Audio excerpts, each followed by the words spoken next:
Good day, everybody. It's me, it's Thor. It's another stranger who plays guitar who wants to talk about it on the internet. I am a professional musician living in London. I play guitar, I write songs, I sing songs, I play with other people, all the stuff. This is a follow-up video to a video I did last week that was just about using chords to expand your vocabulary and playing the chord. I think the video was called Play the Chord. John Patrick Adams left a comment asking me to expand on that idea and how my approach to it. So I want to talk a bit about that. I simply use chord shapes up and down the neck, and I started doing this out of really an attempt to play for two things, two reasons. I got into this. Uh, I wanted to sound a little bit more like a piano. Like it's very rare to hear a hip piano player just play like, you know,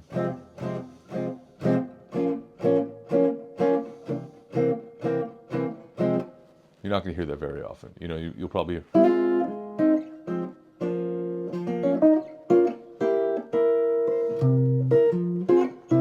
that sort of thing.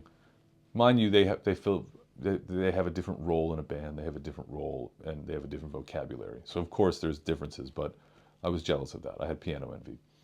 But I also wanted to get a better handle on playing lead lines and playing melody stuff over chord changes. And this was a guaranteed way in, right? Because chord tones always sound good. Do they always sound super hip? Not always. You can always sound hipper with different choices, but chord tones always sound appropriate, you know? So basically what I'm doing is moving chord shapes up and down the neck, and I'm connecting them melodically.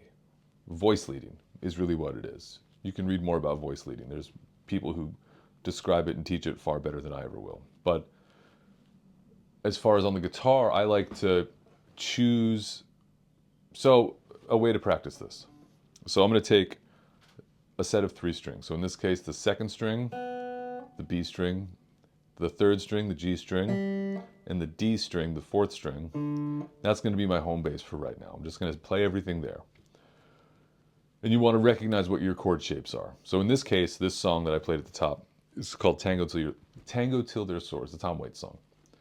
And it's a song I've been playing for a long time. It's a super hip song. And so we have F minor, B flat minor, C7. All right, let's just look at those 3 chords. The 1, the 4, the 5, in the key of F minor. So I have F minor, I have F minor, I have F minor, and then I have F minor again. Same as the first, up 12 frets. Then I have B flat minor.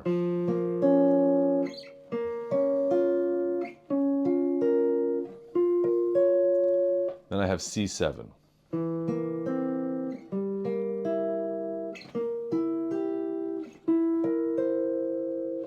Okay, those are my 3 chords. And so I'll figure out ways to get from here up to here, we'll say. So I'll start small, right? So I'll go.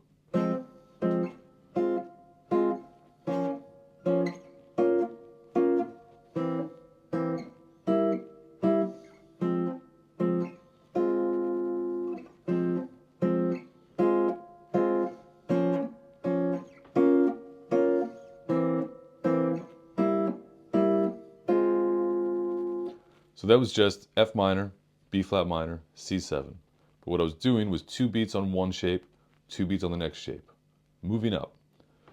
So now let's take those same ideas and let's make it more melodic using those same chord shapes, okay? So instead of going back to this shape from this shape, so instead of going F minor and then back down to B flat, let's go up to B flat.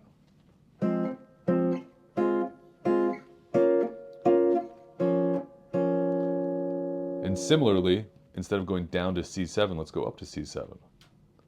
So here we have starting with B flat, okay?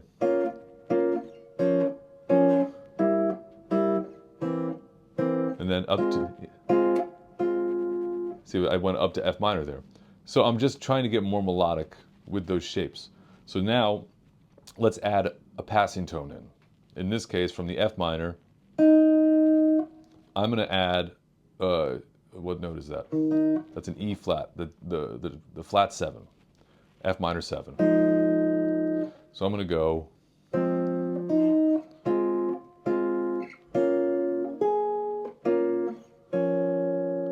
see what I did there? F minor 7, B flat minor, with doing the same thing, but I'm going to go back down to B flat minor. All right, with C7, I'm going to add the 5 on top. I'm going to add that G.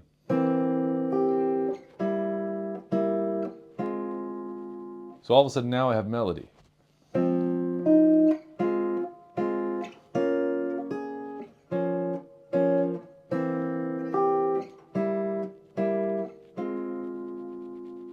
How hip is that? Then you could, so you could take that same idea and go higher up, okay? So now you want to do it with all your string sets. That's really what it means, right? Or try a different approach. Okay, so check this out. Here's a cool chromatic way to get from the 1 chord to the 4 chord. I'm going to use the F and the F minor 7, but I'm also going to use the F minor 6. Check this out. So I'm going to start with this version of F minor. That's going to be my first one. And then I'm going to move down here and add the 7 and the 6.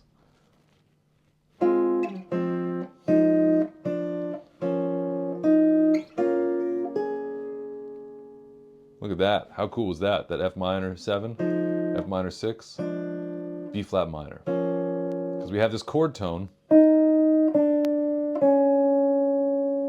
And those 3 notes, F minor 7, F minor 6, B flat minor. And then I climbed up, right? You saw that? And then check this out, C7. How hip is that? That's so cool. That even surprised me. So it's taking those ideas, moving them to different string sets, and really making mistakes along the way, right? Because like a lot of those passing notes, you have to use your ear to decide what sounds good. F minor 6 doesn't always work all the time. F minor 7 doesn't work all the time. So you just got to play around with that. I'll expand more on this subject as time goes on because it fascinates me, into some chord substitutions, things like that. But that's a really bone simple way to go about it. And you could do this with any tune, right? The tune that I played in the video last week is Faded Love by Bob Wills, which actually, interestingly enough, is based on an old Irish fiddle tune called Darling Nellie Gray. I just learned that recently. But I was taking the same approach, right? Just trying to play melodically using the chords. Because the chords won't lie to you. You know, you can always get hipper, but they're not going to lie to you. The chord tone is always going to be true. Sometimes you can be cooler, but truth, man, is chord tones. So take your time, be patient, expand your repertoire. Play chords. I guess that's about it. So I hope you're having a great time wherever it is you are, and I'll catch you around soon. Thanks very much. Also, thanks everyone for who's been watching and leaving comments and all that stuff, and new subscribers. It's cool. It's exciting. Community, man. Into it. All right. Take care.